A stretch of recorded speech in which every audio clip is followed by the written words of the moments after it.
and welcome to our next session in Roots.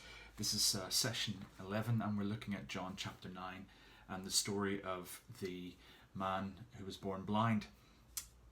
Perhaps you've been in some of those arguments with someone, either on the winning side or the losing side, where the answer and the conclusion is blatantly obvious, blazingly obvious, but yet the person that you're in the argument with is completely obstinate and refuses to see what is the right answer, what is the correct conclusion to the argument.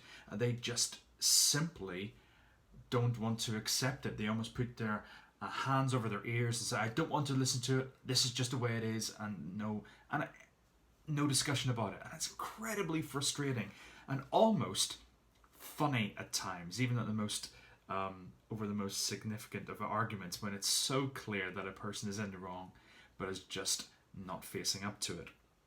Jesus was really well known for telling stories, particularly parables, and these were entertaining illustrations, and often they had a bit of a comic edge to them if we look for it.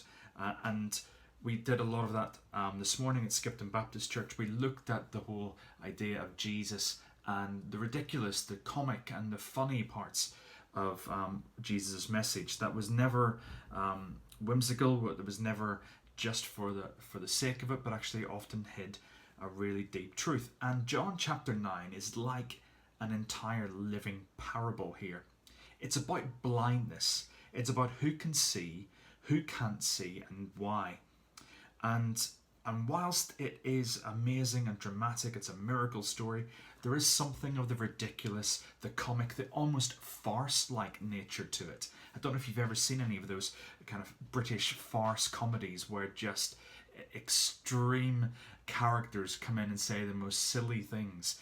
But some of that is in this chapter, and it's not just funny, but it's actually masking something really deep and revealing something really quite sad as well about blindness, about physical blindness and spiritual blindness. So let's look at the events of this chapter, and as ever, let's see what we experience of Jesus in this quite familiar passage.